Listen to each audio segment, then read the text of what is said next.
Inteligência Suprema. Quem concebeu este corpo magnífico, instrumento perfeito para a nossa experiência terrena? Porque a natureza parece ter uma inteligência oculta, onde tudo se renova de forma harmoniosa.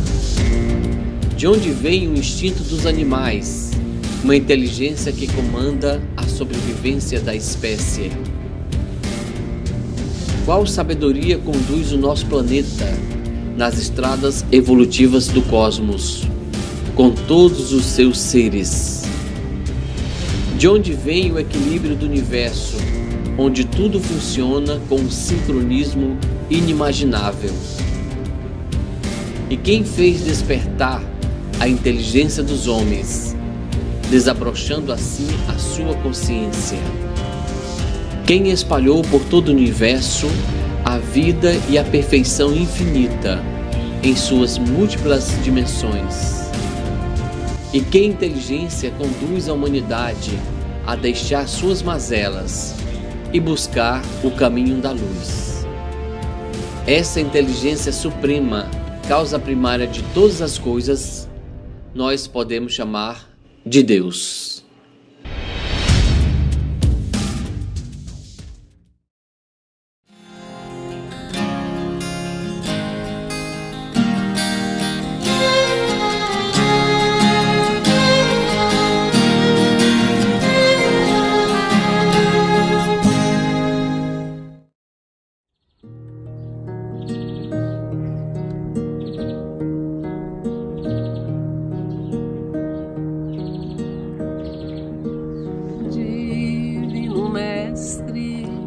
Que és todo luz, divino amigo, que me conduz, vem com teu manto me proteger, abre teus braços, vem me acolher, Jesus, que estás aqui. Venha o teu olhar me encontrar, venha a tua mão me abençoar, venha o teu amor me iluminar.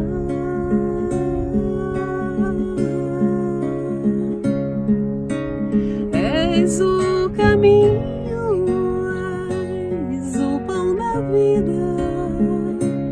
és o louvor, graça e gratidão, és o pastor de todos os homens, Filho de Deus,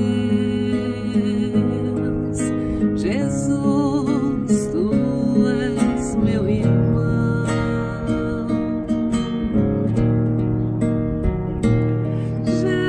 Jesus, que estás aqui, oh, venha o teu olhar me encontrar, venha a tua mão me abençoar, venha o teu amor me iluminar.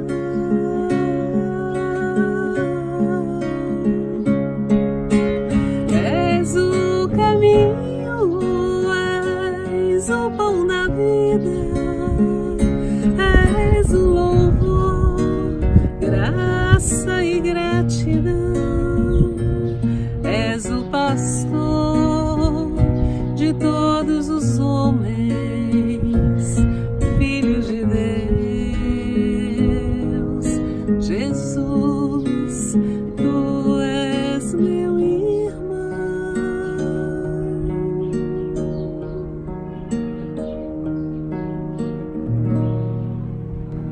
Estamos em Jerusalém, terra abençoada pela vinda do nosso Mestre Jesus. Aqui temos o Monte das Oliveiras. que Ele possa abençoar essa terra, todos que aqui se encontram, nossas vidas, onde quer que estejamos. Que assim seja.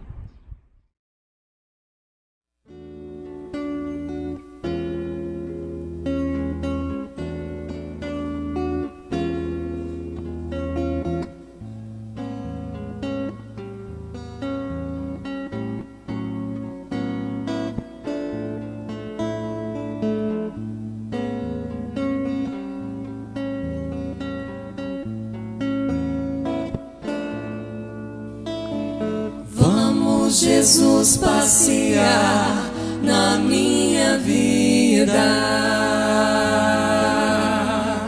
Quero voltar aos lugares em que eu fiquei só. Quero voltar lá contigo, vendo que estavas comigo. Quero sentir teu amor a me embalar. Cura, Senhor, onde dói. Cura, Senhor, bem aqui. Cura, Senhor, onde eu não posso ir. Cura, Senhor, onde dói. Cura, Senhor, bem aqui. Cura, Senhor, onde eu não posso ir.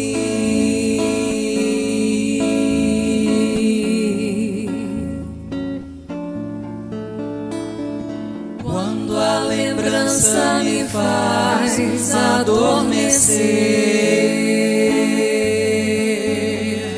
sabes que a espada da dor entra em meu ser.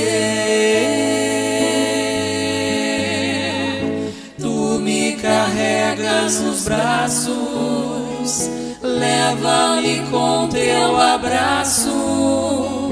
Sinto minha alma chorar junto de ti. Cura, Senhor, onde dói.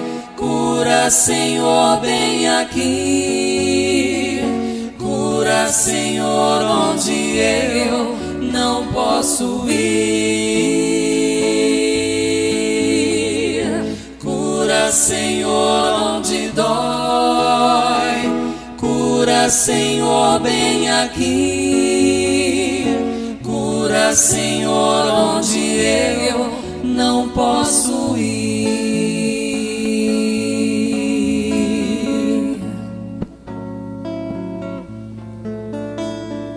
Tantas lembranças eu quero esquecer, deixam vazio em minha alma, em meu viver.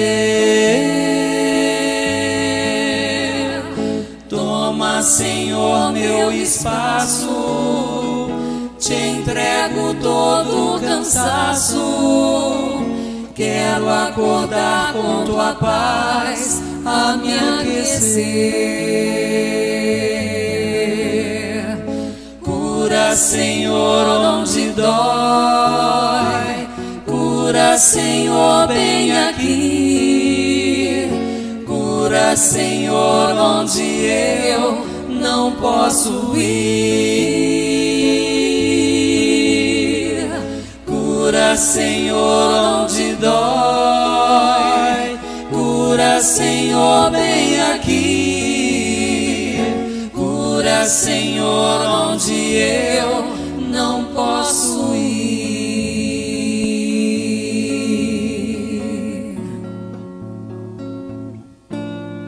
Não posso ir.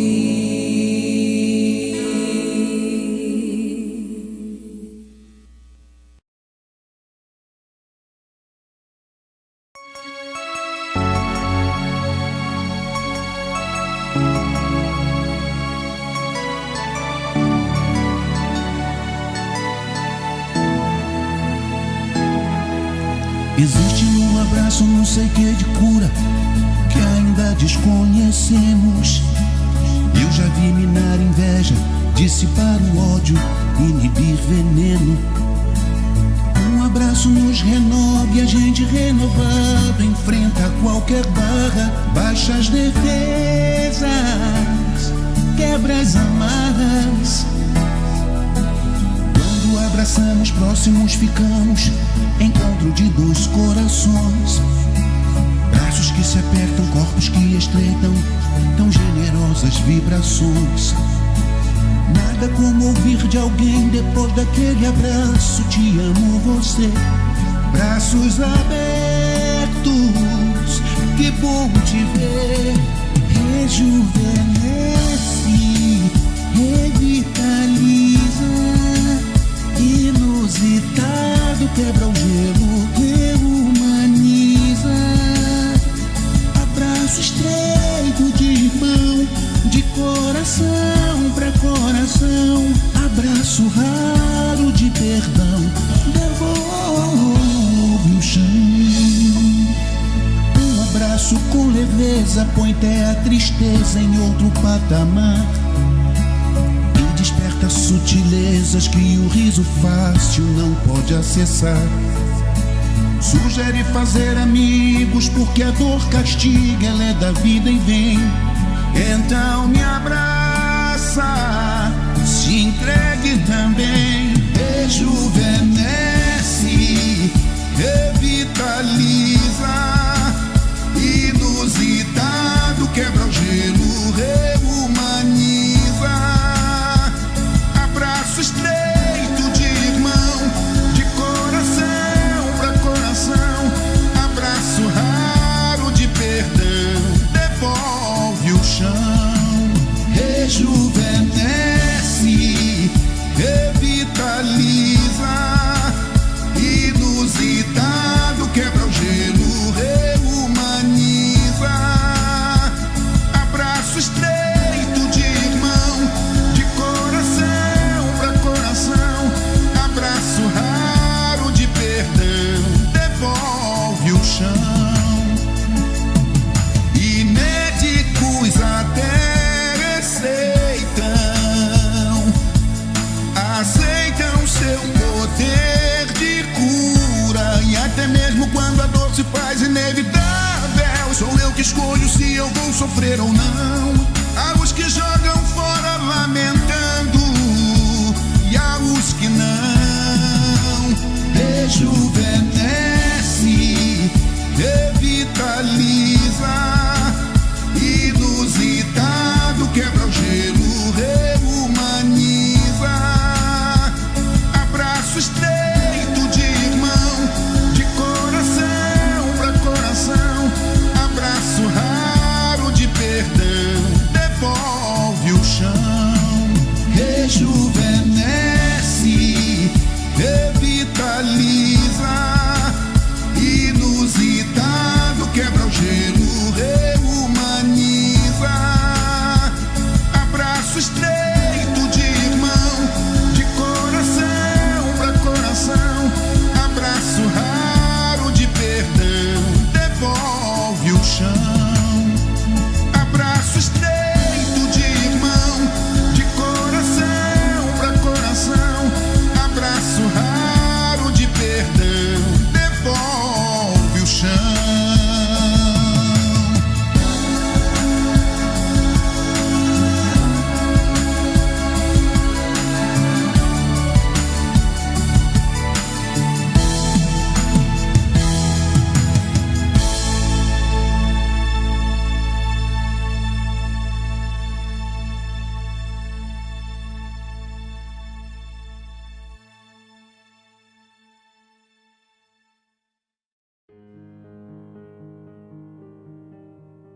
Aumentar a fé em Deus.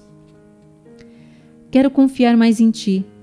Sei que Tua presença está verdadeiramente dentro de mim, que fui criado por Ti e que até hoje sou sustentado pelo Teu amor. A água que criaste mata a minha sede. O alimento que fazes brotar da terra mantém o meu corpo. O sol que sustentas no espaço acalenta-me. Por isso, preciso ter mais fé em Ti.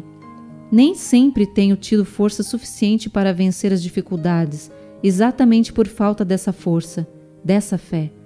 Alivie o meu espírito de todo mau pensamento, a fim de que eu possa ressaltar o lado bom de todas as pessoas, coisas e acontecimentos. Que a alegria, a confiança e a certeza de dias melhores firmem-se dentro de mim. A partir de agora, acredito que todas as pessoas têm qualidades e que tudo o que me acontece vem para o meu próprio bem. Obrigado, obrigado.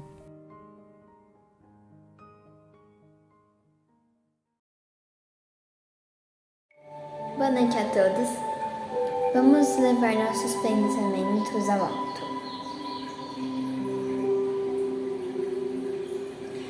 Jesus, nosso irmão maior, te pedimos, Senhor, que abençoe a reunião da noite. Nos dê força e coragem para vencermos nossas imperfeições. Dê paz e harmonia para nossos corações, para juntos vibrarmos numa sintonia de muito amor.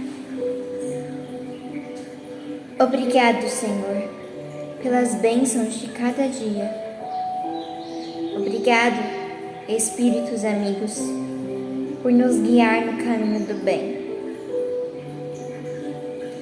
Pai nosso que estais nos céus, santificado seja o vosso nome. Venha a nós o vosso reino. Seja feita a vossa vontade, assim na terra como nos céus. O pão nosso de cada dia nos dai hoje. Perdoai as nossas ofensas, assim como nós perdoamos a quem nos tem ofendido. Não nos deixeis cair em tentação, mas livrai-nos de todo mal, que assim seja.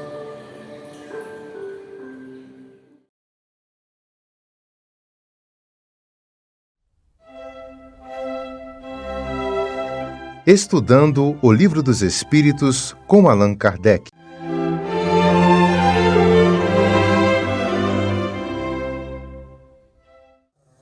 Meus amigos, boa noite. Que Jesus, o nosso Mestre e Senhor, nos abençoe hoje e sempre. Nessa etapa do Livro dos Espíritos, Kardec está estudando a classificação da natureza dos espíritos, né? Kardec ele faz esse estudo em que ele procura investigar o espírito, assim como um cientista investiga a natureza de um ser vivo, né? Então ele procura saber as características, como se dá a criação, desenvolvimento desse ser, né? E assim ele traça, vamos dizer assim, uma investigação de forma paralela, similar ao que acontece no mundo científico. Bom, aí nesse estudo da natureza dos espíritos, Kardec ele vai fazer uma divisão, né, da categoria dos espíritos, seguindo o que foi respondido nas questões anteriores, questões 98, 97, do Livro dos Espíritos, em que ele procura investigar assim, tá, mas os espíritos são todos iguais? Os espíritos, vamos dizer que sim, na sua origem, porém cada espírito atingiu, veja bem, não foi criado, o espírito atingiu um grau de aperfeiçoamento diferente de um para outro. Então o espírito vai se transformando ao longo do tempo e nessa transformação atinge condições diferentes uns dos outros. Essa situação do espírito de um em relação ao outro varia ao infinito. Nós temos infinitos espíritos, infinitas condições de espíritos. Bom, mas para efeito de estudo, como ele está fazendo então esse paralelo, essa investigação similar ao que é categorizado na ciência dos seres vivos, então ele faz uma divisão também do todo o universo da seguinte forma: olha, o universo como um todo é constituído, vamos dizer assim, vamos usar as mesmas palavras, de 3 reinos.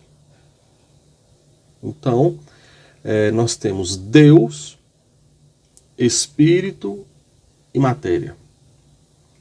Dentro da nossa ciência, né, nós também dividimos o universo em 3 partes. O reino mineral, vegetal e animal.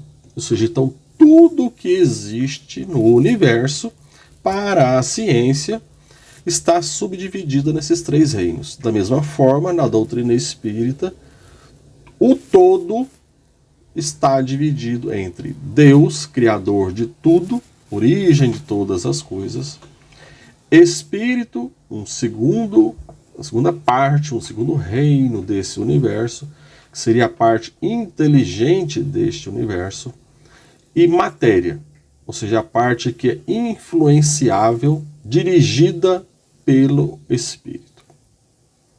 Então nós temos 3 reinos no nosso plano. Bom, dentro do Espírito, do reino do Espírito, então nós subdividimos em 3 classes. Kardec subdivide, sob orientação dos espíritos, então em 3 classes. Ele fala, olha, os espíritos, abordando essa questão do seu aprendizado, da sua evolução, do seu crescimento espiritual, eles podem ser divididos em 3 classes. Os espíritos puros, que já atingiram o grau máximo, vamos chamar assim, de evolução, que eles já não precisam da matéria, eles já precisam da matéria para a sua manifestação, para as suas necessidades, para a sua vida íntima, eles já não necessitam da matéria. Então seria uma classe de espíritos. Exemplo dessa classe, Jesus Cristo, nosso Mestre, Senhor.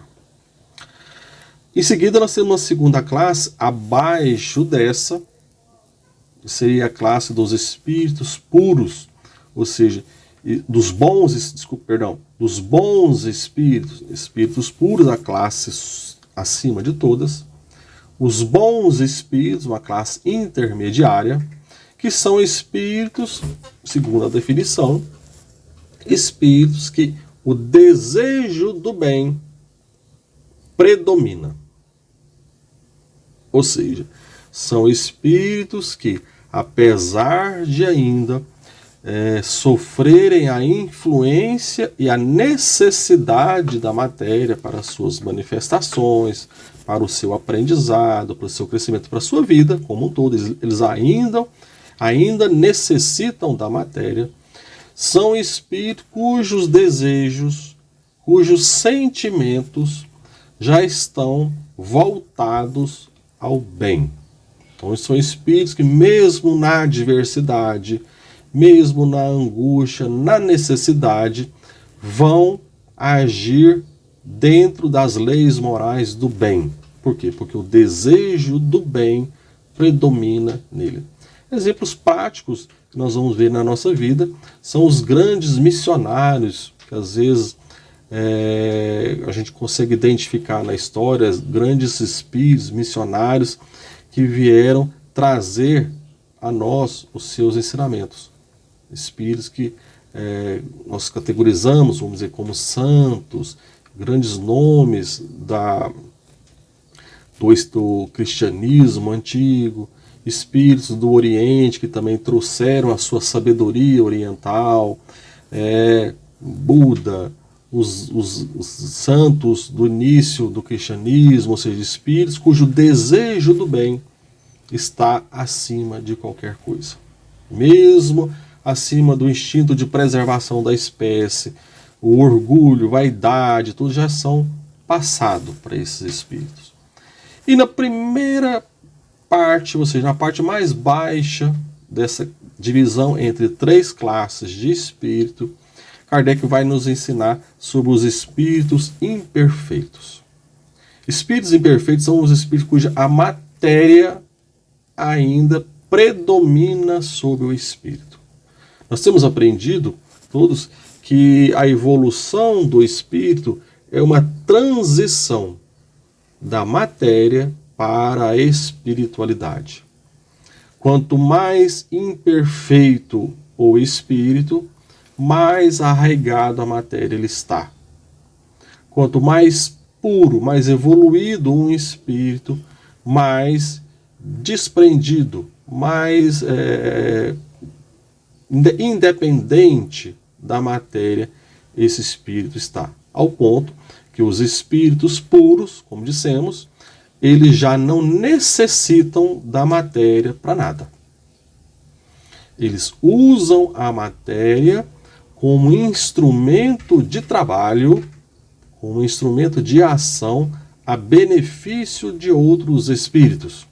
Nós vamos ver, por exemplo, Jesus e sua pleiade de espíritos ali, movimentando, nos ensina Emmanuel, no livro A Caminho da Luz, Jesus movimentando a matéria desprendida pelo Sol na formação do planeta Terra. Então são espíritos que têm, os espíritos puros, uma habilidade que nós desconhecemos em lidar com a matéria.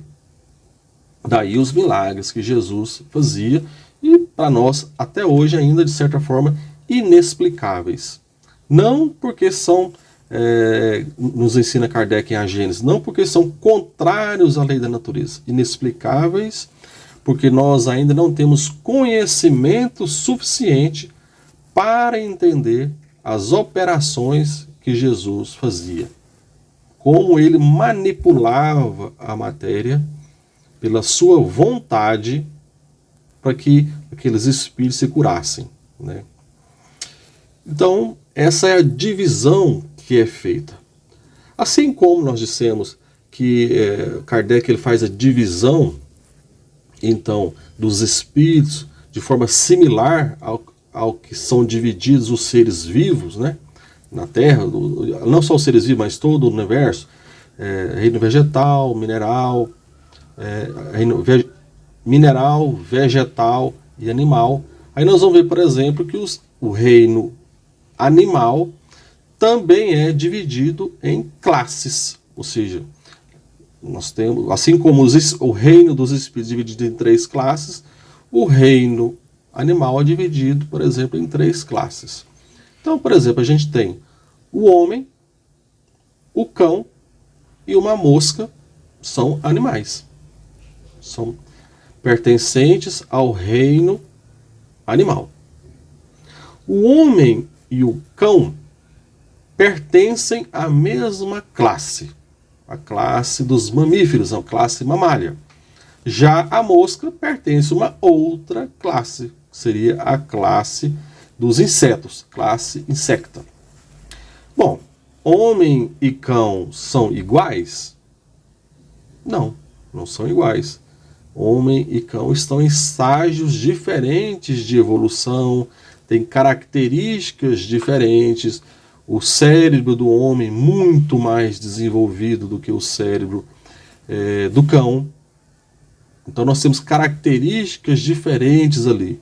Então nós podemos pensar o seguinte: olha, a classe dos mamíferos, homem e cão são mamíferos, a classe pode ser dividida em ordens. Então nós vamos ver que uma classe é dividida em ordens. Então o homem pertencem à ordem os homens pertencem à ordem dos primatas. Como um todo, nós temos vários tipos de primatas, né? O cão já pertence a uma outra ordem de animais, pertence à classe carnívora. Por quê? Porque nós temos características diferentes, temos pontos em comum, mas também temos pontos diferentes. Assim Kardec fez, então, por exemplo, eu tenho classe espíritos puros, bons espíritos, espíritos imperfeitos. Tá, mas os bons espíritos são todos iguais? Não, nós temos espíritos benévolos, espíritos são sábios, espíritos de sabedoria, espíritos superiores, ou seja, cada um com a sua característica diferente. E os espíritos imperfeitos são todos iguais? Não, nós sabemos que os espíritos imperfeitos como um todo, todos os espíritos imperfeitos têm um ponto em comum, que é ainda o domínio, a ascendência da matéria sobre o espírito. Tá, mas todos nós, de maneira geral, somos espíritos imperfeitos. Somos todos iguais? Não. Somos diferentes. Então nós podemos subdividir, esse Kardec fez, os espíritos imperfeitos em várias ordens. Então nós temos espíritos impuros, levianos, pseudo-sábios, neutros, espíritos perturbadores. É uma divisão de estudo, né? Por quê? Ele reúne ali pontos em comum entre um grupo de espíritos e coloca, esses espíritos pertencem a uma ordem. Nos interessa no momento os espíritos impuros, que são uma ordem dentro da classe dos espíritos imperfeitos. Quem são os espíritos impuros? Eu até diria, ouso dizer, que Kardec usou um nome até polido demais para chamar os espíritos impuros. Por quê? Porque os espíritos impuros são aqueles que o mal, o desejo do mal, ainda a inclinação do mal, ainda predomina muito fortemente. Então, o egoísmo, o domínio, o espírito fazer e agir no mal ainda é dominante nesses espíritos. Então, nós, como disse, de maneira geral, somos todos espíritos imperfeitos. Mas a gente pode identificar entre nós, mesmo nas nossas imperfeições, que nós muitas vezes ainda, apesar de dominados pela matéria, mas ainda já temos desejo do bem. Às vezes a gente não faz o bem, mas também não faz o mal. Ou seja, o nosso mal é não fazer o bem. A gente já tem um degrau a mais de evolução em relação aos espíritos puros, porque nós, em certa medida, já deixamos que o mal, a vontade de se impor sobre o semelhante, prejudicar o semelhante, já não é dominante sobre nós.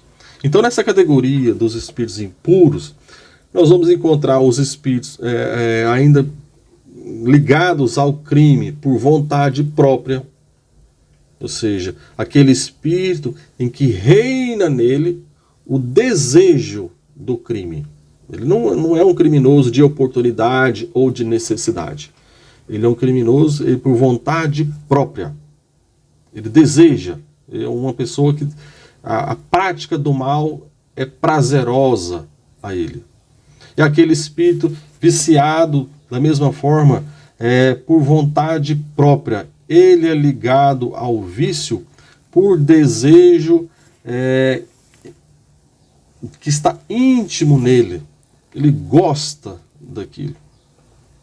É um prazer para ele viver aquela situação. Espíritos que estão na condição, isso tanto na condição encarnada quanto desencarnada. Nos espíritos desencarnados, espíritos que se dedicam, por exemplo, a obsessões, a prejudicar o encarnado pelo simples prazer de ver o outro sofrer. Isso pode causar estranheza, mas um espírito desencarnado, ele tem consciência que ele vai evoluir, que a evolução é uma necessidade, que ele não tem como fugir. Sim, mas ele tem prazer, satisfação no mal. Essa é a categoria dos espíritos puros. Não é demais a gente lembrar que todos nós estamos ligados, encarnados ligados com desencarnados, desencarnados ligados entre si, pela lei da afinidade. A categoria de espíritos que nós atraímos para a nossa companhia será pela afinidade de pensamentos, palavras e ações. Então, se os meus pensamentos são de desejo do mal, desejo que a outra pessoa seja prejudicada, em que eu desejo fazer o mal, aquilo vai me causar um prazer, eu estou mentalmente me associando a um espírito puro. E não vai ser surpresa se a minha companhia espiritual ser de um grupo de espíritos impuros, espíritos que desejam, sentem prazer, como eu disse, eles têm um regozijo com a dor do outro. Então, muito cuidado com os nossos pensamentos, muito cuidado com aquilo que a gente deseja para as próximas, para o nosso próximo, para quem está no nosso convívio, porque isso vai determinar a nossa companhia espiritual. E sempre também lembrando que a companhia espiritual reforça o que nós já provocamos. Então, se eu desejo o mal, a companhia espiritual se aproxima de mim e lança novos pensamentos que vão aumentar ainda mais aquele meu negativismo no pensamento. Então, nesse ponto, é sempre bom a gente lembrar a necessidade do recolhimento, da oração, da boa leitura, da prática incessante do bem, do desejo do bem, da compreensão e do perdão, para que esses pensamentos, esses sentimentos dominem o nosso íntimo. Que Jesus, o nosso Mestre e Senhor, nos abençoe hoje e sempre. Muito obrigado. Acompanhe agora mais um tema doutrinário do Evangelho de Jesus.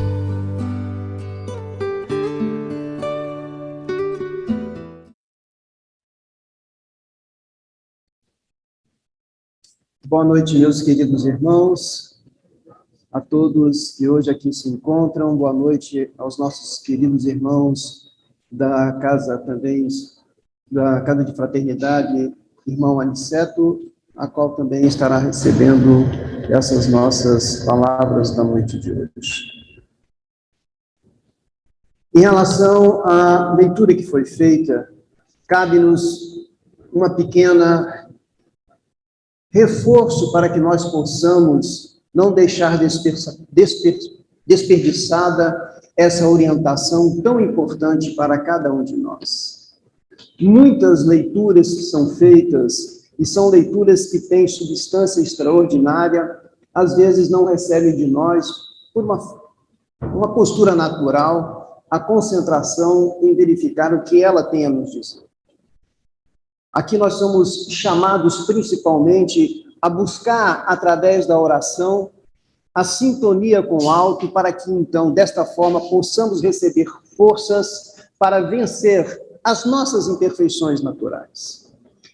Daqui, então, gostaria de dar uma recomendação, se assim posso dizer, eu recomendar. Recomendar porque temos feito todo o esforço para diariamente, na primeira postura, ao acordarmos, a primeira postura, antes de qualquer coisa, antes de levantar, antes de nos dirigir à mesa, muitas vezes, para a nossa refeição matinal, é buscar a refeição matinal espiritual. Isso é de extrema importância. Agradecer porque estamos acordando, entrando novamente em interação com este mundo que nos recebe nessa nossa encarnação, tentando então dessa forma entrar em sintonia com o seu anjo da guarda, com a espiritualidade, com aquilo que você reflete como a sua sintonia com Deus, para que Ele possa dar a todos nós, a cada um que acorda, a força, a orientação, a sustentação, para que não caiamos, muitas vezes, nas tentações do dia a dia da vida. Tentações aqui muito bem entendidas, porque nós que vivemos no dia a dia somos constantemente, abordados pelas mais diversas situações em que nós convivemos no mundo em que aqui estamos. Na noite de hoje, tendo em vista sempre a proximidade, a entrada do mês de dezembro, e o mês de dezembro, ele é o mês em que entramos na atmosfera do Natal. Natal que absolutamente não pode ser desassociado do aniversário de Jesus. E daqui a pouco, nós começaremos, então, de uma forma muito positiva, a começar a nos conviver com o termo feliz.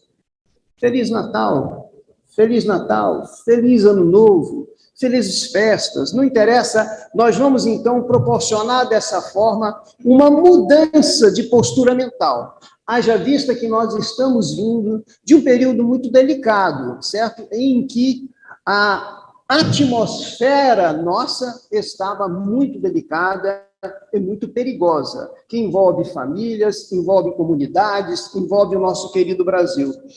Então, agora, vamos começar a dar, então, e entrar em sintonia com esta nova situação. Trazer Jesus para dentro de nós, comemorar com Jesus.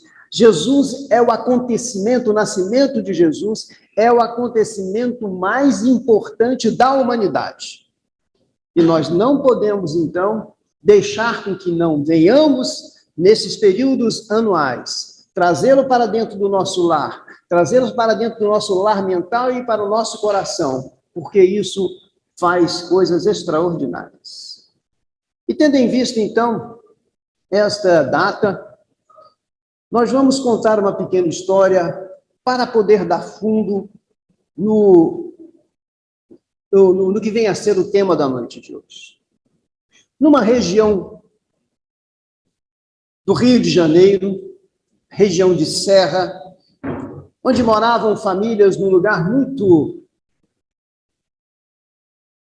privilegiado em relação à natureza, onde nessa comunidade, naquela cidade, tínhamos então muitas famílias que eram amigas e, certa feita, nessa época de dezembro, essas famílias tinham 6 personagens, que eram 6 jovens, que eram namorados entre seus pares e que conviviam entre si essas 6 famílias.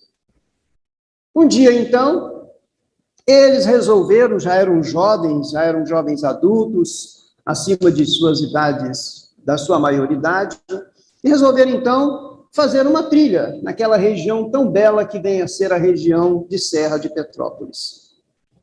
E foram, avisaram as famílias, todos tinham muita responsabilidade, não se preocuparam muito em levar comida, levar alguma coisa, porque tinham feito um plano de voltar, certo?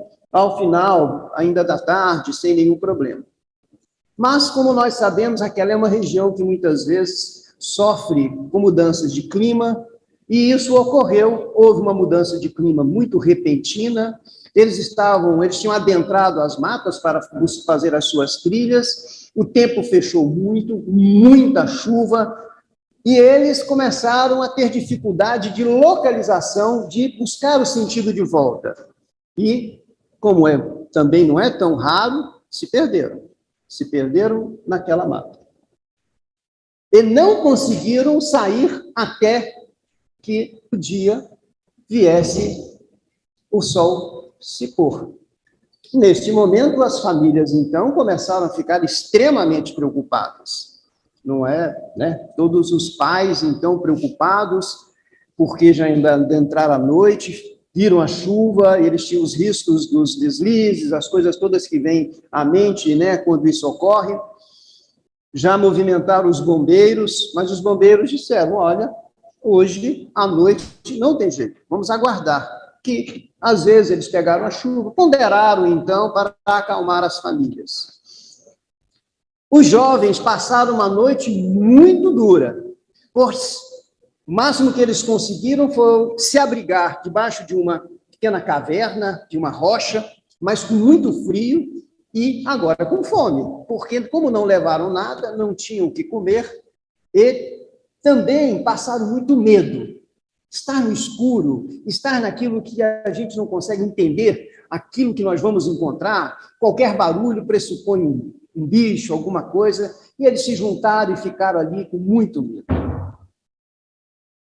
No dia seguinte, ainda tínhamos um tempo fechado, eles perderam completamente a direção e, achando que estavam voltando, estavam adentrando muito mais dentro daquela mata, que era uma mata bastante fechada. As autoridades envolvidas, movimentadas, os bombeiros, os profissionais, não conseguiram achá-los. Naquele dia, eles um pouco mais calmos, porque cada um dava o suporte e sustentação para cada um deles, já planejaram que se não conseguissem arrumar como voltar, iriam já dormir em tal lugar. Aquela noite foi uma noite diferente. O tempo se abriu, e eles, numa clareira que lá estavam, viram o céu mais lindo da vida deles. A gente, quando mora em cidade muito grande, né, a gente perde, muitas vezes, o contato com a abóbora celeste, porque é muita luminosidade, e eles dali começaram a se sensibilizar com aquela coisa maravilhosa. Ficaram mais calmos, procuravam, certo, na medida do possível, se alimentar de folhas, de algumas coisas. A água não lhes faltava, porque depois era abundante naquela região. Passaram, então, agora já tinham o segundo dia. No terceiro dia, as famílias estavam apavoradas, pois nas suas mentes, nas suas projeções, era o pior. Mas no terceiro dia, eles continuaram as suas caminhadas, e ao invés de sair para o lado da casa deles, ou da cidade, saíram do outro lado. Mas saíram. E quando saíram, de longe viram aquela figura, né? Aquela cena, que pode ser cena, muitas vezes, de cinema, né? Uma casinha, com uma fumacinha, já era, certo? E eles, então, caminharam em direção àquela fumacinha.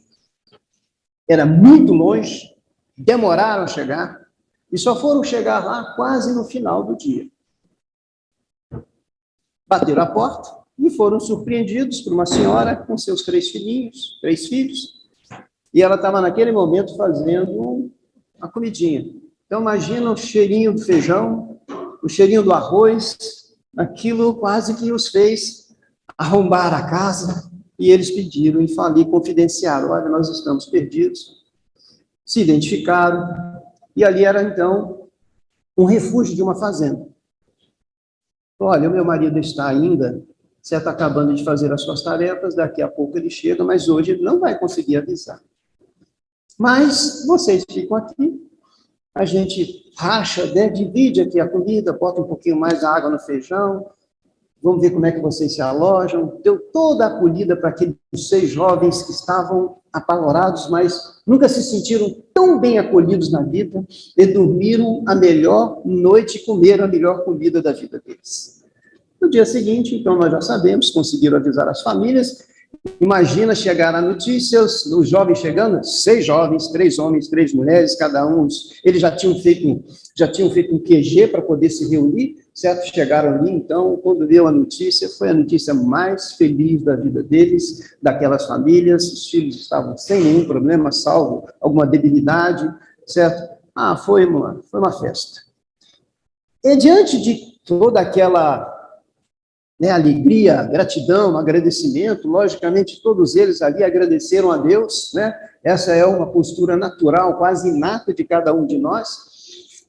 E os pais, então, ali nós vamos encontrar pessoas de bem, pessoas que têm, né, de nível social alto, e os pais, então, resolveram, naquele dia, fazer: olha, nós vamos fazer um Natal, a melhor festa de Natal que nós já podíamos fazer.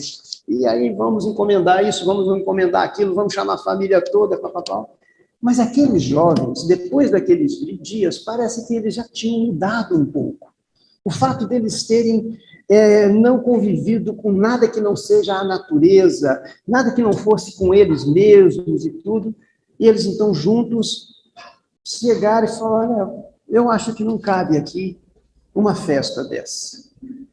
E foram até os pais e disseram: olha, ao invés de fazer essa festa em retribuição, em gratidão, nós gostaríamos de pegar todo esse recurso, todo esse dinheiro, e entregar para uma instituição beneficente. Os pais não podiam absolutamente, né, negar esta solicitação. E quem seria essa instituição? Aí, naquela região tinha uma instituição, vamos supor que fosse lá onde o Arthur trabalha, né, certo? Onde um centro espírita, mas na realidade lá era uma igreja, certo? Era uma igreja. E eles foram até o padre. Chegaram lá com aquela alegria toda e, né, contaram o caso para o padre e tal. Falaram: olha, então nós queríamos dar esse dinheiro aqui para o senhor em retribuição à graça que recebemos, né, de Deus e tudo. Mas o padre era muito lúcido, sabe? Ele falou, olha, eu preferia dar a vocês uma outra tarefa. Vocês são jovens, e o padre também era muito jovem ainda. E ele falou, vou propor a vocês, guardem o dinheiro lá, depois a gente vê como é que faz. Eu proponho a vocês fazer uma gincana. Eles usou bem esse termo. Eles olharam para o padre, padre, mas que gincana é essa? Não. Vamos lá. Vocês vão voltar para suas casas, vocês 6, e vocês vão, durante esses próximos dias, percorrer todos os cômodos da sua casa e tudo aquilo que não tiver sido mais usado há mais de 6 meses, vocês reúnem para que nós possamos fazer as doações. Os jovens falam, mas esse padre está ficando doido, né? Em vez de dinheiro, está querendo tudo isso. Mas eles estavam tão sensibilizados e acharam aquilo uma proposta interessante, mas nunca podiam entender a dimensão daquilo. Foram lá e contaram para os pais. Os pais, lógico que o padre disse, olha, salvo joias, salvo coisas de afinidade, não, simplesmente as coisas do dia a dia, coisas que não são usadas. Mas o padre já tinha uma transcendência naquilo que iria ser encontrado. Que talvez seja a mesma coisa que, se nós estabelecemos isso em nossas residências, talvez a gente também encontre. E nós vamos contar alguns jovens entrando nos cômodos e o que eles encontraram. Então, imagina, era uma jovem, uma moça de 20 anos, ela foi, primeiro ela abriu o seu próprio armário. Lá tinha uma coleção de uns 30, 40 sapatos, roupas. Aí foi no quarto da mãe e ela começa a separar. Olha, isso aqui eu não uso há muito tempo, isso aqui já está demodê, isso aqui nem está mais na moda e tal. Foi no quarto da mãe e ela falou, mãe, eu tenho uma curiosidade. A vida inteira eu vi esse baú aí, e o que é que tem nesse baú? Não, agora podia mexer. Porque também todos estavam agora gratos por aquilo, e foi lá, abriu o baú. O que tinha no baú? O que tem aí, mãe? É meu vestido de noiva. Quando ela casou. A filha já tem 20 anos. Então, quando ela casou, há mais de 20 anos, lógico, guardou, o meu sonho era que você pudesse casar com esse vestido, mãe. Esse vestido nem serve em mim, é o seu tamanho, é o meu tamanho. E isso ficou aqui parado. E assim começa toda essa busca. Os jovens, quando entram aí adentro os seus armários, os seus recintos, encontram aparelhos de rádio, aparelhos de toca-fita, coisas que nunca mais foram utilizadas, uma quantidade enorme de roupas, uma quantidade enorme de objetos. E quando foram para as garagens, os jovens já falou que estão com a sua idade acima de 18, 19 anos. Lá tinha velocípede, lá tinha bicicleta pequena. Bicicleta, logicamente, que é normal, ela já está com pneu murcho, porque nunca são usadas. E assim foram encontrando tantas coisas que lá estavam disponíveis. Numa dessas casas chegaram, o que é isso, mãe? Fogão? Máquina de lavar roupa? Minha filha, foi isso aí, nós trocamos a nossa, botamos aí, e ficou. E ficou. E muita coisa ficou. Me lembro direitinho que numa dessas tinha uma empregada, e todos eles brincavam muito com a empregada, uma colaboradora, porque quando ela ia escutar o radinho dava aquela falha, né? E ela tinha que balançar o radinho, e ela, para poder dar sintonia, ela amarrava uma liga para poder dar a sintonia, e quando ele vai no guarda-roupa dele, tem um rádio super novo, que ele tinha ido aos Estados Unidos, trazido, nem escutava mais, porque hoje já era outra tecnologia, outras coisas. Olha, você imagina nessas 6 casas o que eles recolheram. Uma delas, na casa de esse senhor era diretor de um banco, e ele tinha como hobby, ele disse que o meu hobby é a marcenaria. E aí ele foi comprava prensa, comprou torno, comprou isso, comprou aquilo, nunca fez um material, porque não tinha tempo. Mas ele tinha esse hábito, viajava, via, comprava. E montou lá uma oficina de marcenaria, e todas as vezes que alguém o questionava sobre isso, ele, não, quando eu aposentar eu vou fazer e vou mexer com isso. E aí o filho dele falou, pai, e aí? Vamos botar isso para rodar? Sabe, nada é mais... Não existe nada que supere você ter o seu filho vivo, ter as suas filhas vivas. Então, estava muito fácil. E eles, então, um caminhão não deu, foram 2 caminhões de coisas, 2 baús. E aí, dentro do estudo da caridade, né, quando se fala que os fariseus, quando faziam as caridades, eles saíam em caravana, fazendo todo estardalhaço, né, para mostrar aquilo que estavam fazendo. Eles assim pareciam os fariseus. Saíram com os 2 caminhões, buzinando, e os jovens na frente com os carros, e chegaram lá no padre. Padre, chegamos. Onde é que nós descarregamos todas essas mercadorias? O padre, não, vocês não vão descarregar aqui. Agora eu vou buscar para vocês as instituições que vocês vão entregar. Aí ele trouxe lá um orfanato, dentre eles um asilo, um outro asilo, algumas casas que eram sustentadas ou assistidas por aquela diocese. Aí o jovem falou, mas não cabe aqui, não para aqui, não. Muito fácil, vocês chegam aqui, descarregam tudo, deixam aqui. Ótimo, é uma atitude muito nobre. E aí eles foram. Então, aí agora foram segregar, separar o que daria para o orfanato, o que daria para os órfãos, para os velhinhos, o que daria para as casas e tudo.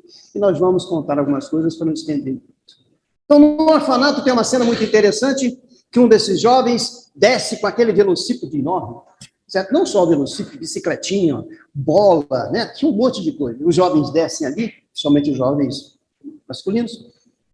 E aí uma criança, quando vê aquele velocípede, sai correndo em direção a ele, e aí ele vai para entregar para aquele menino, e o menino vai e senta no velocípede, e aí o menino olha para ele olha para o menino, e aí o menino, tio, mas você não vai brincar comigo? Ou seja, não é só o pedalar, não é o só dar. Agora eles viram que aquelas crianças precisavam muito mais do que presentes, precisavam de presenças, precisavam de carinho, precisavam de afeto, precisavam de atenção. E assim foi com a bola. Vamos jogar bola, tio. Você joga no tio. Assim foi com as jovens, com as suas bonecas, com as suas roupas. As meninas, então, chamavam, senta aqui, tia, conta para mim uma história, vamos conversar e vamos botar nome nas bonecas.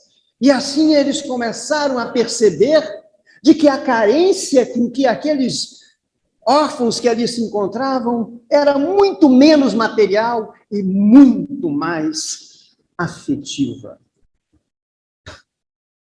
E eles, então, descobriram pela primeira vez, não que eles não tivessem sensibilidade ou sentimento, eram universitários, mas nunca tinham parado para pensar naquele orfanato, talvez que eles já tivessem cruzado ali por algumas vezes, nunca tinham adentrado lá, e agora eles viam naquelas quase 100 crianças, eles olhavam e viram os olhos deles brilharem, e eles falaram, esse não será o último dia nosso aqui. Cenas que ocorreram no asilo. Uma das jovens separou uma blusinha super delicada. Era uma blusinha daquele material que trazia antigamente da Argentina, sabe, bem maciozinho, que eu esqueci o nome. Aí ela viu uma senhora que estava debaixo de uma árvore e absorta, olhando para o nada. E ela chega pertinho dela e diz, boa tarde, vovó. Eu trouxe aqui essa roupinha para você, tão delicada. Posso ver se serve em você? Ela estica os bracinhos, então, para trás. Ela veste. Quando ela acaba de vestir, ela sente, então, que a senhora pega os braços dela e fala, ai, que coisa gostosa. O casaquinho, vovó? Não, seu abraço. Você. Eu estava aqui, minha filha, como todos os dias, olhando para o alto na esperança de que algum dos meus pudessem aqui me visitar. Mas há quantos anos ninguém me vê? Ninguém fala comigo. E assim foi. Daqui a pouco, um desses, os pais também foram, sabe, juntos. E uma das senhoras tocava um piano de uma forma extraordinária.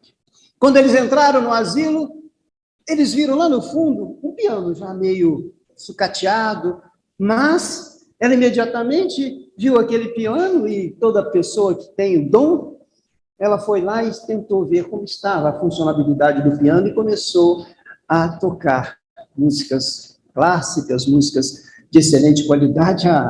Na mesma hora, parecia que tinha vindo uma deusa.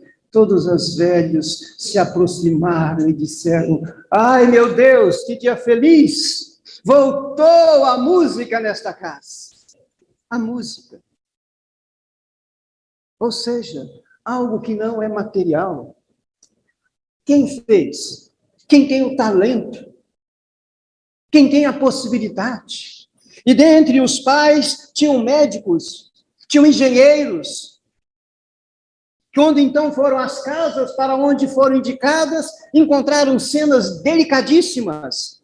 Numa delas, adentro, está a senhora a trabalhar, o marido deitado, recebendo uma sonda, onde então era utilizado para as suas excreções. O médico chega e vê aquela debilidade absoluta, da qual, quando ele vê, ele fala: nossa, poderia melhorar em muito a situação desse que aqui está. E em todas as casas vão encontrar as carências, os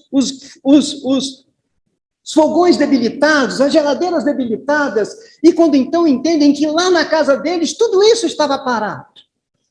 Mas, da mesma forma, quando ofertam e oferecem as trocas dos aparelhos domésticos, o que eles mais veem é as necessidades dessas pessoas tornarem-se visíveis. Alguém nos viu. E ali começar a identificar as diversas carências que às vezes estão dentro dos ao nosso lado, a nossa vizinhança. O Espiritismo, como o cristianismo redivivo, o cerne do cristianismo é o amor. E a maior manifestação do amor é a caridade.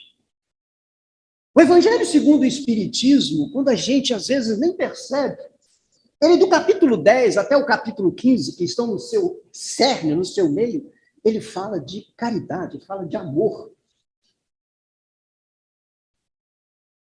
E aqui, então, hoje, nós queremos tentar com que nós possamos entender o sentido verdadeiro do que vem a ser a caridade. Aqui fizemos citações em relação a uma da parte da caridade, que é a beneficência. Mas, Kardec perguntou aos espíritos. Isso está na pergunta 886 do Livro dos Espíritos, que novamente a gente reforça. O Livro dos Espíritos é indispensável para que nós possamos conhecer a doutrina espírita. Não queiram ler o Livro dos Espíritos de uma só vez, mas queiram consultá-lo periodicamente. Duas perguntinhas. Olha só, na pergunta 886, Kardec pergunta aos espíritos: qual o verdadeiro sentido da palavra caridade e como a entendia Jesus? Qual o verdadeiro sentido da palavra caridade e como a entendia Jesus? Lógico que aqui, então, nós estamos longe daquele sentido de caridade, especificamente só da esmola, da ação. E os espíritos, então, respondem numa transcendência extraordinária, mas também de uma simplicidade. Assim respondem os espíritos o sentido verdadeiro da caridade. Benevolência para com todos. Indulgência com as imperfeições dos outros. Os outros somos nós. Perdão das ofensas. Olha, benevolência, indulgência e perdão. O Evangelho, em cada um desses capítulos, ele vai traçar o que vem a ser indulgência, o que vem a ser benevolência, o que vem a ser o perdão, e tudo isso está no cerne do cerne, que é o Sermão da Montanha. Quando a gente fala em benevolência, e a gente que tem acompanhado, e aqui sem medo de estabelecer níveis perigosos de vaidade, essa casa tem uma atividade constante da sua atividade assistencial, e aí a benevolência, ela tem a sua subdivisão chamada beneficência. A beneficência é justamente isso, ou seja, a benevolência é sentimento. É quando nós, então, percebemos que os nossos irmãos têm carências materiais e carências outras que não estão no campo da objetividade, mas no campo da subjetividade. Então, como hoje aqui abriu, olha, nós realizamos a campanha da pizza. Vendemos as 600 pizzas. A manifestação é gratidão. Vendemos. Isto é simplesmente um instrumento para o próximo.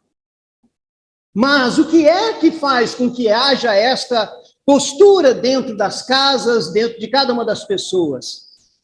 O reconhecimento, a clareza de que na sociedade existe carência, existem necessidades que, infelizmente, não são subsidiadas pelo poder público nas suas imperfeições de gestão e pelas suas outras situações. Não vamos aqui discutir, porque não podemos aqui estabelecer a culpa e não fazer nada.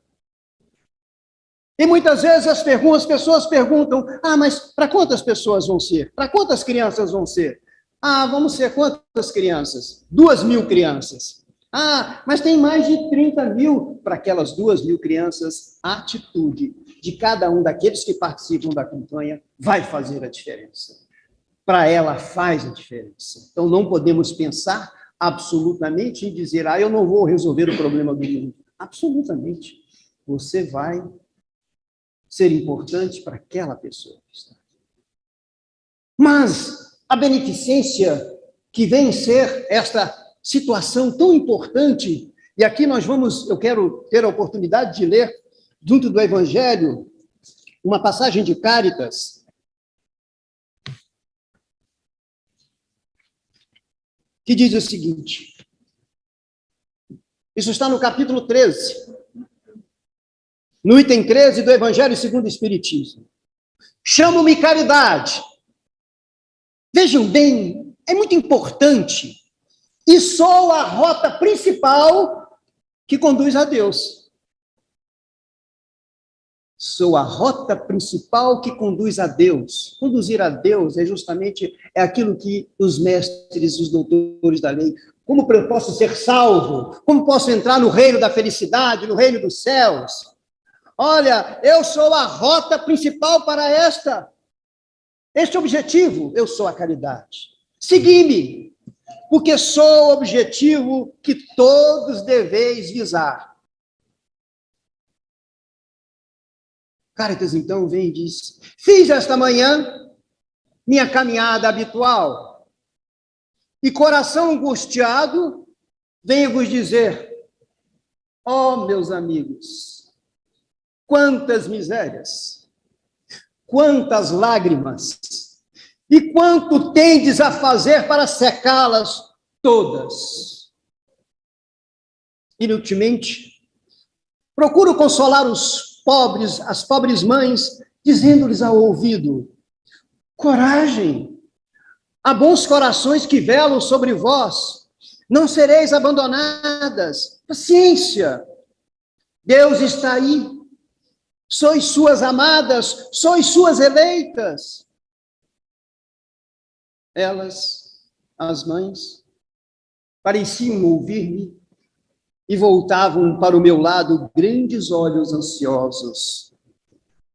Eu lia sobre seus pobres rostos, que seu corpo, esse tirano do espírito, tinha fome, e que minhas palavras lhe serenavam um pouco o coração, mas não enchiam seu estômago. Eu repetia ainda, coragem, coragem. Então, uma pobre mãe muito jovem, que amamentava uma criancinha, tomou-a nos braços e a estendeu no espaço vazio, como a me pedir, para proteger esse pobre pequeno ser que não tomava um seio estéril, não tomava num seio estéril, senão um alimento insuficiente. Isso é de hoje. Isso é agora. Esta carência aqui está na nossa sociedade. Repito, aquela criança, uma criança que for acudida por cada um de alguém, para ela será muito importante. Portanto, a beneficência, que é esta ação em direção às carências, benevolência para com todos, dentro da benevolência, a beneficência, mas também podemos ser caridosos. Salvo engano, no último mês que aqui estive, falava sobre um tipo de caridade que está dentro do campo da benevolência, que é a afabilidade, a doçura, a simpatia, a educação, o carinho, a compreensão, a paciência, benevolência para com todos, todos. E quem são esses todos? Eles muitas vezes estão em nossos próprios lares, pois ali o lugar mais pertinente para exercermos essa verdadeira caridade, a caridade da benevolência para com os nossos próprios seres que estão ao nosso lado, mas que se estende para toda a sociedade, no nosso comportamento, na nossa postura, de sermos pessoas meigas, serenas, carinhosas, atenciosas. O Evangelho vai e mergulha em tantas condições da caridade moral, da caridade material. A caridade moral, a benevolência, muitas vezes, está em no escutar. No escutar, não custa nada, não vai perceber um único recurso. Quando alguém, no seu desespero, próximo a tirar a sua própria vida, encontra um coração e um ouvido benevolente no CVV, é aquela que é, então, aquele que compreende. É apóstolo de Jesus que se coloca e se põe em benefício das pessoas, das carências. Quando nós escutamos a palavra do bom samaritano, quando então o doutor da lei provoca Jesus para saber o que é que ele precisa, o que é que se precisa para ser salvo, como está, né? O que é que precisa para ser salvo? E Jesus, então, diz, o que é que está escrito na lei? E é tão clara isso, né?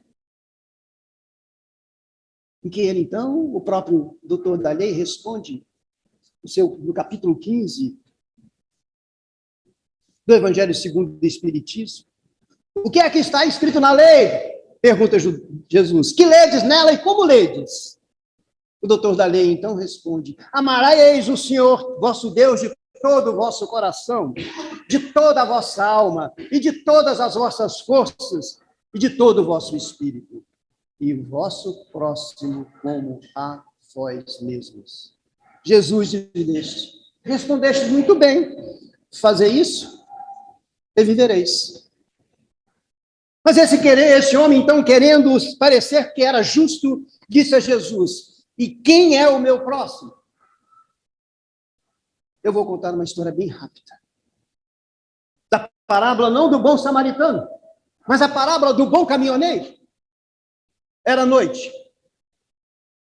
10 horas da noite, o vigilante saía do seu posto para passar ao seu colega, pegava então a sua bicicletinha, e aquele dia era o dia de receber o seu salário. Naquela época não depositavam em conta, ele recebia em espécie.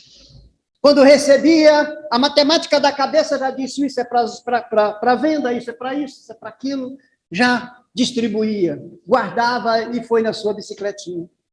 E da mesma forma que na parábola do bom samaritano, ele cai na mão de ladrões que o roubam, que o espancam, que o deixam seminu, caído ao chão no escuridão da noite. E ele, semi-acordado, sofrendo, só com as suas vestes íntimas, sem mais nada, se arrasta para que ele possa ser notado em algum lugar, haja visto que próximo tinha uma rua mais movimentada. E quando ele chega à luz, as pessoas o veem. E tem, então, a comiseração, a compaixão com ele, mas não podem fazer nada, são pedestres, que tentam ver o que podem fazer. Os carros passam na avenida, e um desses que se sensibiliza com aquilo, vai parando os carros, moço, socorro, acode, e para lá o carro. E quem está dentro do carro? Tudo aqui em respeito a tudo. Um diácono. O diácono havia acabado de participar de um culto católico, onde pregava, logicamente, o evangelho de Jesus, e foi chamado, então, com que ele pudesse levar, haja visto que tinha um posto, um hospital próximo de socorro. Quando ele viu aquela cena, ele, então, em desculpa, disse, olha, eu tenho outros compromissos, não posso, não. Chama outro. E as pessoas, então, este homem caridoso, vai parando, e parou um outro. Agora, quem ele para? Um pastor. Moço, faz essa caridade, leve esse homem para ser atendido. Naquela época não tinha 192. É isso, 192? 192 e 193. Quando, então, o pastor viu, ele viu sangue. E ele estava com o carro novinho, cheirando a noiva na cabeça dele. Nem isso aqui vai estragar meu carro. Foi embora. Era sábado. Dia de palestra. Pararam o Fernando, que estava com sua caminhonete. Moço, acorde esse homem. Não, isso vai me dar problema com a polícia lá, isso vai me dar complicação. Vou embora. Não posso, infelizmente não posso. Não parou o católico, não parou o evangélico, não socorreu o espírita. Daqui a pouco, alguém para por si só. Não era um carro, era uma carreta. E lá de cima daquela carreta enorme, pula um homem carrancudo. O que é isso? Não socorrem esse homem? E tentam explicar, não.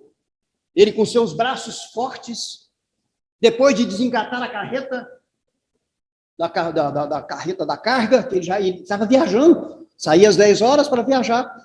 Coloca ele tinha uma carreta com aquela que tem um quarto lá atrás, vai lá e coloca ele lá atrás, e se direciona para o hospital.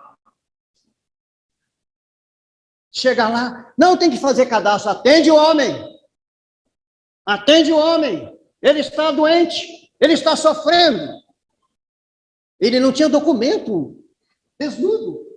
Está aqui o meu documento. Eu sou o responsável. Não se importava. A polícia chegou. Não, moço, depois eu te explico. Estou aqui. Está aqui o meu documento. Cuide dele. E ficou lá até receber o retorno das pessoas, dos médicos, das enfermeiras, dando relato para ele. Olha, ele teve fraturas, mas está bem, está ainda dormindo. E ele, então tá bom.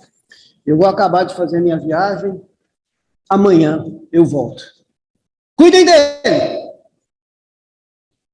Cuidem dele! É dessa forma que Jesus perguntou, então, aos doutores da lei, ao católico, ao evangélico, ao espírita, quem é o seu próximo? Quem foi o próximo daquele próximo? Quem foi a pessoa que atendeu aquele homem? Ele não tinha religião. Por isso Kardec tinha muito medo quando ele disse, ou Kardec, alguém disse, fora da religião não há salvação, não. Fora da caridade não há salvação. Essa é a máxima. E esse homem voltou para novamente dar a atenção, localizou a família, foi até a casa. E aquele homem que foi socorrido, na hora que teve então a condição, disse: moço, qual é o seu nome? Qual é o seu nome? Bastião. Mas Bastião do quê? Bastião do caminhão. Moço, conta para mim, pelo menos para eu seguir, qual é a sua religião? Eu não tenho tempo, a minha igreja é a boleia do meu caminhão. Mas aprendemos na rota da vida do caminhão que a solidariedade é a maior religião que pode existir, a fraternidade, a caridade. Nós temos uma comunidade que se ajuda. E por isso, então, nunca alguém caído deixará de ser cuidado por nós. Meus queridos irmãos, eu sei que a demora é grande, mas nós não podemos sair daqui sem a absoluta consciência. E eu vou ler uma página de Paulo. Não é aquela página em que Paulo diz que, ainda quando eu falasse todas as línguas.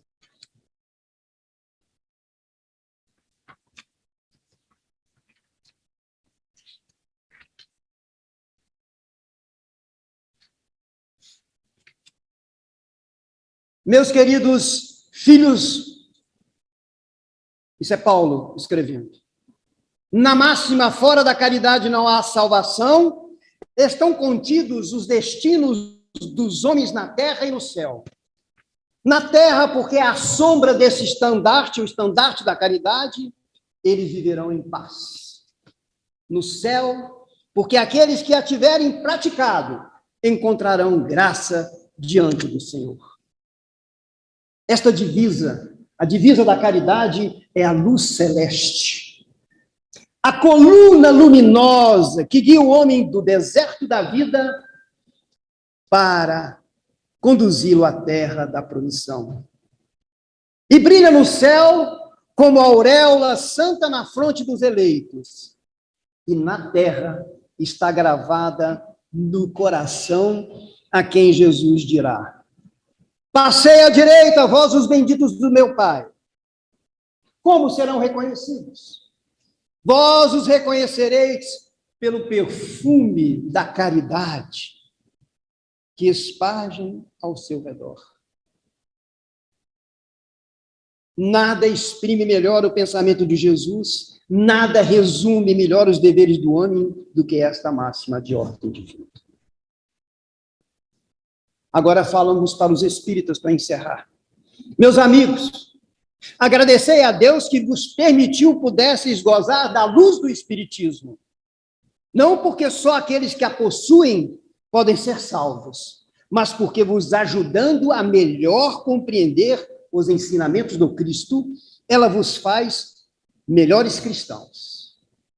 Fazei, pois, que em vós vendo se possa dizer que o verdadeiro espírita e o verdadeiro cristão são uma só e a mesma coisa, porque todos aqueles que praticam a caridade são os discípulos de Jesus, qualquer que seja o culto a que pertençam. Deus possa nos dar toda a força possível para sedimentar isso e para que possa nos transformar efetivamente em apóstolos de Jesus na prática da caridade verdadeira. Muita paz para todos.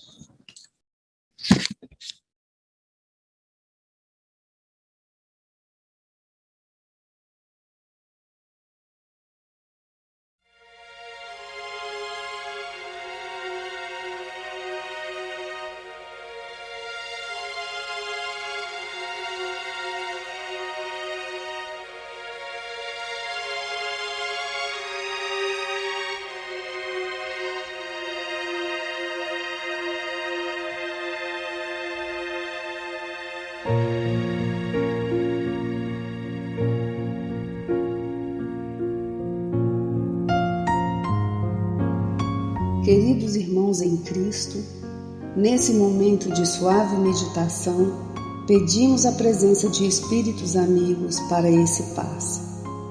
Senhor de infinito poder e bondade, ajudai-nos a retirar da nossa mente todos os pensamentos negativos que se encontram alojados em nossa alma, fruto da nossa condição de ser imperfeito. Que ideias de vingança, pensamentos inferiores e egoístas sejam afastados da nossa mente.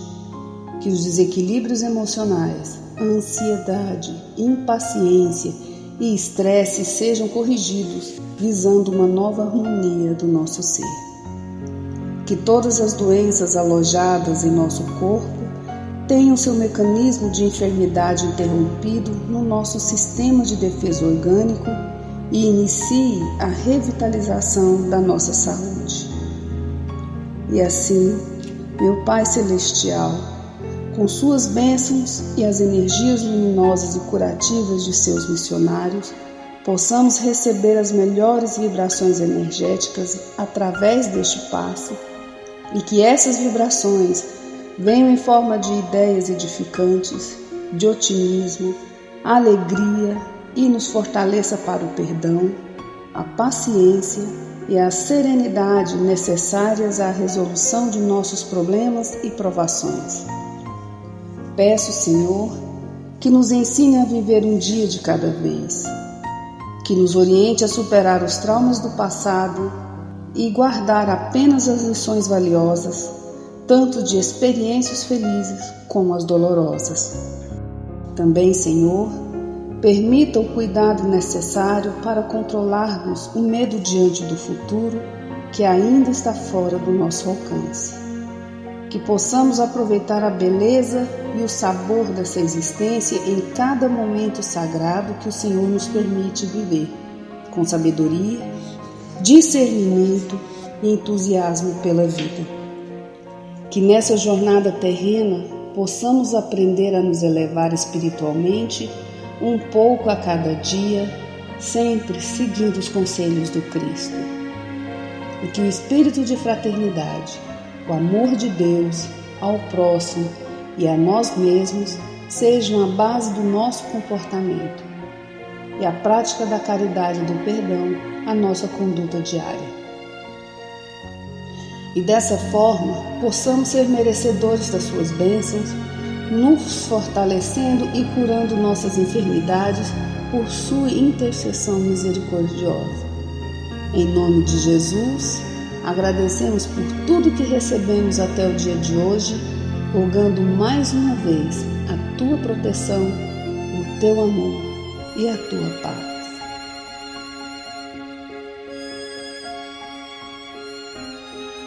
E continuando nessa vibração de amor, nós agradecemos aos bons espíritos que se dignaram de comunicar-se conosco e lhes rogamos que nos ajude a pôr em prática as instruções que nos deram e façam que ao sair daqui, cada um de nós se sinta fortalecido para a prática do bem e do amor ao próximo. Também desejamos que as suas instruções aproveitem aos espíritos sofredores, ignorantes ou viciosos, que tenham participado da nossa reunião e para os quais imploramos a misericórdia de Deus. Que assim seja.